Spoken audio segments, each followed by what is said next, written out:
Hello students, हमारे जो चल रहे थे वो पिछली वीडियो में मैंने आपको टाइप्स ऑफ स्पीड यानी चाल के प्रकार बताए थे। उसमें चौथा चल रहा था हमारा।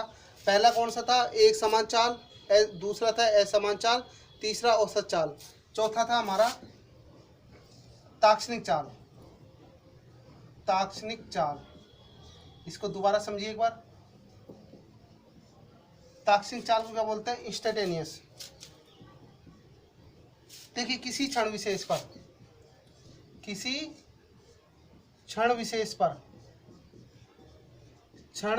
पर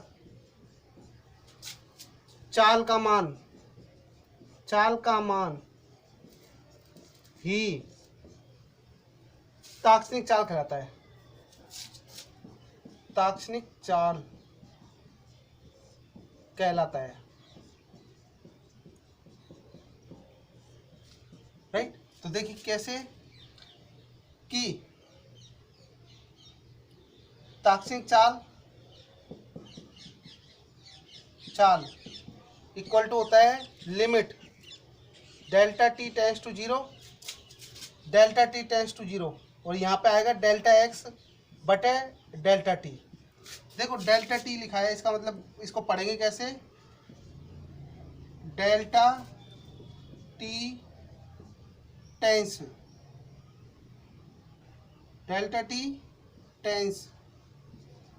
टू जीरो, ऐसे पढ़ेंगे, ठीक है भाई। और LIM का पूरा नाम है इसका लिमिट, LIMIT लिमिट, ये इसका पूरा नाम ये है, ठीक है। और delta T tends to zero यानी इसका मतलब ये जीरो की ओर अग्रसर हो रहा है। इसका मीनिंग क्या होता है? जीरो की अग्रसर होता है। और देखो यहाँ पे ये जो delta x by delta T लिखा है, इसका मतलब यहाँ पर अब क्या आएगा? औसत चाल। यहाँ पे औसत चाल, ठीक है बेटा। अब देखो यहाँ पर limit delta T tends to zero और औसत चाल कितना मान लेते हैं? यहाँ पे डेल्टा एक्स है और कितने समय में? डेल्टा टी समय में। डेल्टा एक्स है,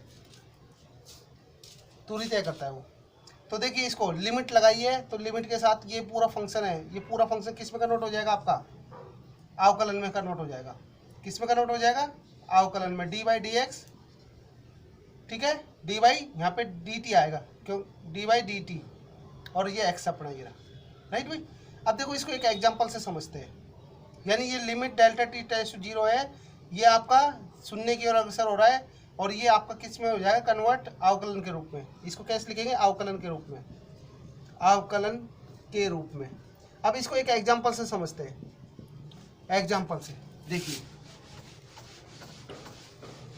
तो सबसे पहले लेते हैं कि माना x बराबर है आपका, x बराबर t की पावर 3 है, माइनस 5t प्लस 8 है, कोई समीकरण है ये, ठीक है। और x किसका फंक्शन है? x किसका फंक्शन हो गया? यहाँ पर t का फंक्शन है भाई। किसका फंक्शन है? t का। सारे देखो पूरी जो समीकरण है वो किस में है? t में है।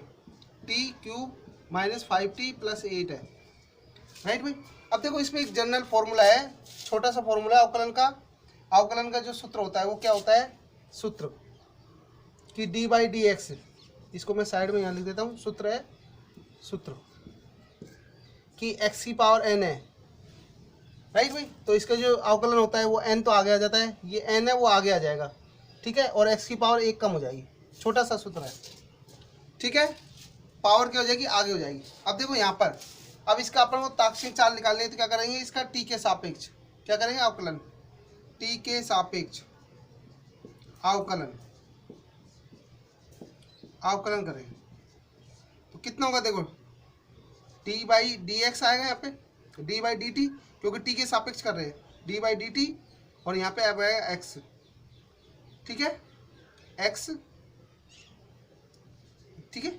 ये तो फंक्शन है इसका। अब देखो अवकलन करेंगे तो अवकलन करेंगे कितना आएगा? D by D T, right भाई। कितना होगा? ये आपका T cube minus 5t plus 8 है। अब देखिए इसमें एक और है, अवकलन का फॉर्मूला क्या है? डी बाई डी एक्स है। जैसे डी बाई डी एक्स है तो नियत राशि होती है, नियत राशि का जो अवकलन होता है वो कितना होता है? 0 होता है बेटा। ध्यान देना सभी। इसमें क्या है, अवकलन को आप 3 भागों में डिवाइड करेंगे।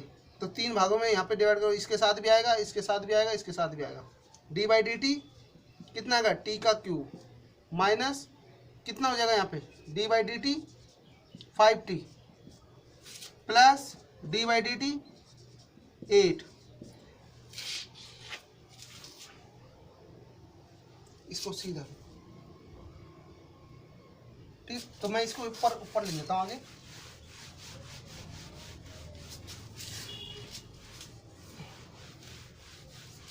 राइट भाई, तो देखो ये डी बाई डी टी है, वो तीनों के साथ मल्टीपल हो गया, इसके साथ भी, इसके साथ भी और इसके साथ भी। राइट, तो कितना हो जाएगा, देखो D x by D T, तो कितना हो जाएगा, देखो इसको, इसका अवकलन कितना होगा। मैंने बताया था कि इसमें पावर लगी हुई थे, पावर लगी हुई है तो 3 तो आगे आ जाएगा और इसमें से एक पावर कम हो जाएगी, तो 3 तो आगे आ गया, तो टी 3 में से एक पावर कम हो गई। देखो ये वाला फॉर्मूला लगाया अवकलन का, एन एक्स की power N minus 1। Right, minus minus, अब इसके 5 तो क्या है, बाहर आ जाएगा, और टी का करेंगे, टी की पावर 1 कंसिडर कर सकते हैं यहाँ पे, टी की पावर 1। ठीक है भाई, तो टी की पावर 1 लेंगे तो क्या है,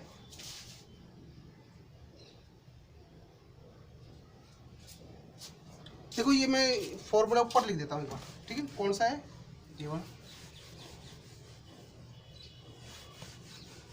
इसका टी के सापेक्ष अवकलन करने पर, तो यहाँ पे दोबारा लिख देता हूँ ये, ठीक है। कितना हो जाएगा यहाँ पे, D by D T x, तो कितना होगा, D by D T T की पावर 3 माइनस 5t प्लस 8 है। राइट भाई, तो ये हमने इसका अवकलन।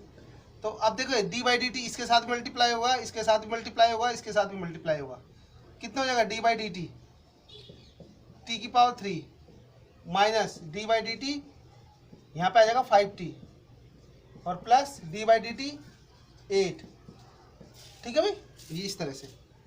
अब देखो इसका करते हैं हम, कितना हो जाएगा ये, देखो ये वाला फॉर्मूला लगाओ इसमें, तो n तो आगे आ जाएगा, ठीक है, और x की पावर n माइनस 1। तो इसी तरह यहाँ पे पावर कितने, 3 है, तो 3 तो आगे आ जाएगा, और इसके पावर 3 में से 1 कम हो गई, ठीक है, माइनस। अब 5 को बाहर निकालो, 5 को बाहर निकालेंगे तो यहाँ के t के ऊपर कितनी पावर है, 1 पावर है। तो मैंने अभी आपको बताया था, ठीक है, किस तरह से इसका अवकलन करेंगे। तो अवकलन करेंगे तो 1 तो आगे आ जाएगा, और t के ऊपर 1 में से 1 गया, ये इसका अवकलन हो गया। प्लस अब नियत राशि है, नियत राशि का अवकलन कितना, 8 है, 8 के साथ कोई वेरिएबल नहीं ना, देखो यहाँ पे कोई t का फंक्शन नहीं है इसके साथ, तो t का फंक्शन नहीं है तो क्या हो जाएगा, ये आपका नियत राशि, और नियत राशि का अवकलन कितना होता है, 0। राइट भाई, और dx बाई डी टी क्या है, ये आपका dx बाई डी टी क्या हो जाएगी, चाल हो जाएगी। राइट भाई, ताक्षणिक, ये चाल हो जाएगी, ठीक है, चाल। अब देखो इसको सॉल्व करो, कितना होगा, 3 में से गए 2 पावर, यहाँ पे कितना बचेगा, 5 कम 5, और टी की पावर 0, टी की पावर 0, ये 0 ही अपना 0। ठीक है, अब देखो किसी के ऊपर पावर 0 होती है, किसी संख्या के ऊपर पावर 0 होती है, तो उसका मान कितना होता है, 1। ठीक है, तो टी की पावर 0 कितना हो जाएगा, 3t square minus 5 into 1 plus 0। Right, तो लास्ट अपने पास इक्वेशन आई हुई है इस तरह से, ठीक है ना, ये चाल हो जाएगी। अब देखो हमें क्या निकालनी है, ताक्षणिक चाल निकालनी है। तो यहाँ पर हम एक समय रख देते हैं, t बराबर जैसे रख दिया, मान लो 2 सेकंड रख दिया यहाँ पे, 2 सेकंड पर, 2 सेकंड पर ताक्षणिक चाल, ताक्षणिक चाल। राइट, तो कितना हो जाएगा यहाँ पे चाल की मैं फॉर्मूला रखो, t बराबर 2 रखो यहाँ पे, तो 2 का स्क्वायर रखा माइनस 5, कितना हो जाएगा, ये आपका आ जाएगा 3 गुणा 4 माइनस 5, तो 3 चौके 12, 12 में से 5 गए तो कितना बचेगा, 7। ठीक है, चाल है तो चाल है तो मीटर पर सेकंड आएगा। तो देखो ये t बराबर 2 सेकंड पाया। इसी प्रकार हम यहाँ पर t बराबर जैसे सपोज करो 5 सेकंड रख सकते हैं। ठीक है, 5 सेकंड रखेंगे कितना आ जाएगा यहाँ पर, 3, 5 का स्क्वायर माइनस 5, कितना होगा, 5 25, 5 का स्क्वायर 25, 25 दिया 75, 75 में से 5 गए तो 70, तो कितना आएगा, 70 मीटर पर सेकंड आएगा। अब देखो समय यहाँ पे कितना था, 2 सेकंड था, और यहाँ पे समय कितना है, 5 सेकंड है।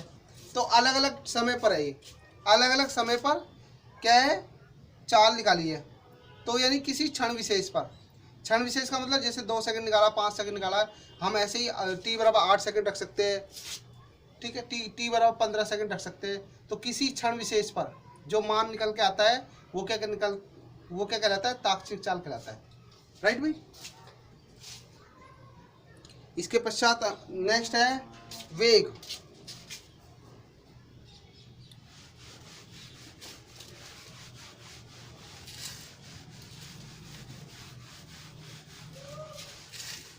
नया टॉपिक है हमारा, चाल हमारा कंप्लीट हो चुका है। इसके बाद आता है वेग। वेग को बोलते हैं वेलोसिटी, ठीक है। अब वेग क्या होती है, विस्थापन में परिवर्तन की दर, विस्थापन में परिवर्तन की दर ही किसी वस्तु का, उस वस्तु का वेग कहलाता है,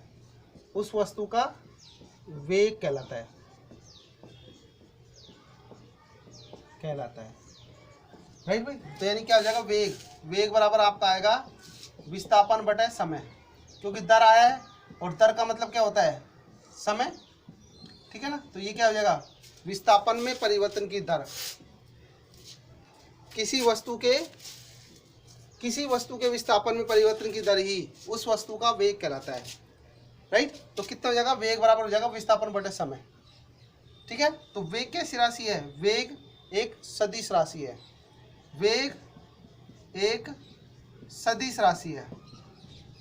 सदिश राशि है, क्योंकि विस्थापन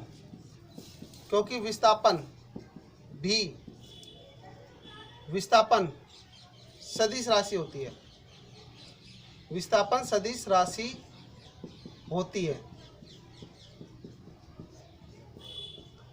ठीक है बेटा, ये हो जाएगा आपका। अब देखो विस्थापन क्या होता है कि एक निश्चित दिशा में तय की गई न्यूनतम दूरी, निश्चित दिशा में, ठीक है ना। तो यानी निश्चित दिशा है तो उसका मतलब क्या हो जाएगी, वो विस्थापन हो जाएगा।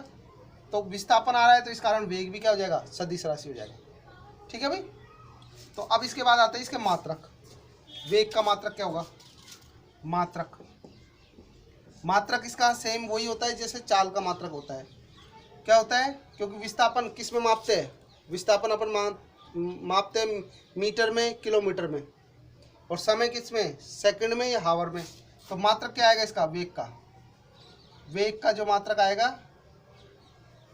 देखो वेग का मात्रक है आपका मीटर पर सेकंड है, ठीक है। और तो इससे बड़ा जो मात्रक होता है वो होता है आपके पास किलोमीटर पर हावर पर घंटा, ठीक है ना। तो यानी कितना हो जाएगा इसका मतलब, मीटर पर सेकंड, और इसको क्या लिखेंगे, किलोमीटर पर हावर, ठीक है ना। ये इसका मात्रक हो गया। अब देखो वेग, अब इसके बाद वीमा भी निकाल लेते हैं इसकी, वीमा क्या होगी। अब देखो विस्थापन है, वो विस्थापन किस में मापते हैं, एमएलटी में, एमएलटी का जो उसमें है लेंथ में, ठीक है।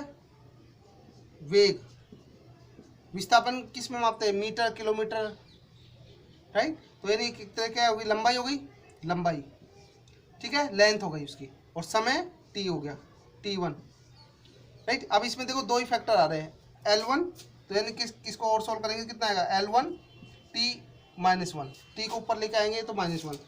तो अब देखो इसमें द्रव्यमान नहीं है, क्योंकि हमें हमेशा MLT के रूप में लिखते हैं, m0 L1 t -1, ये इसकी क्या हो जाएगी, वीमा हो जाएगी, राइट भाई।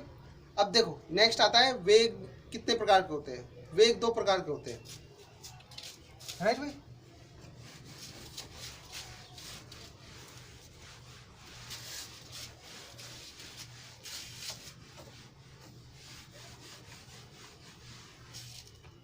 वेग के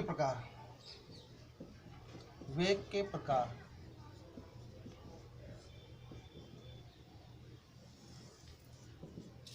पहला आता है आपके पास प्रारंभिक वेग, प्रारंभिक वेग। अब प्रारंभिक वेग को जो सिंबल है वो डिनोट करते हैं यू से, राइट। और अंतिम वेग दूसरा आता है अंतिम वेग। अंतिम वेग, अंतिम वेग को वी से लिखते हैं, राइट भाई। तो ध्यान देना कि प्रारंभिक वेग क्या होता है, u होता है, और अंतिम वेग क्या होता है, v होता है। यदि वस्तु, अब वस्तु विराम अवस्था में है, यदि वस्तु विराम अवस्था में है, विराम अवस्था में है, तो उसका जो वेग होता है, प्रारंभिक वेग क्या होता है, शून्य होता है, राइट भाई। जब वस्तु विराम अवस्था में है यानी स्थिर रखी हुई है, विराम अवस्था में या स्थिर है, ठीक है, तो उसका प्रारंभिक वेग क्या होता है, शून्य होता है, राइट। तो दो तरह के वेग होते हैं, प्रारंभिक वेग और अंतिम वेग, ठीक है। और दो अगर इनका औसत निकालना है, राइट, पहली कंडीशन ये है ना। दूसरा क्या है, औसत, वेग का औसत, वेग का औसत। औसत कैसे निकालते हैं भाई, सिंपल है कि इसमें क्या है, मतलब दो तरह के वेग है, u और v। तो दोनों वेग और भाई u और v दो वेग हो गए, तो दोनों को क्या है, जोड़ेंगे और बटे दो का भाग करेंगे, तो ये क्या आएगा, इसका औसत आएगा, ठीक है, वेग का औसत। नेक्स्ट आता है वेग के मतलब वेग को डिनोट करते हैं, ये वेग को किस तरह से डिनोट करते हैं, दो तरह से, दो तरह के वेग होते हैं। इसके पश्चात आता है आपके पास एक समान वेग, दूसरा आता है असमान वेग, औसत वेग और ताक्षणिक वेग।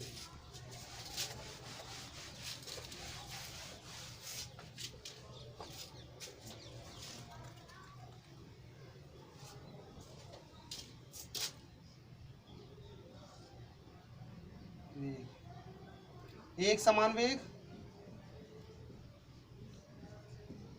दूसरा हम पढ़ेंगे असमान वेग, तीसरा आएगा हमारा औसत वेग, औसत वेग, लास्ट है ताक्षणिक वेग, ठीक है। इनको हम क्या है अगली वीडियो में डिस्कस करेंगे। तो आज के लिए इतना ही।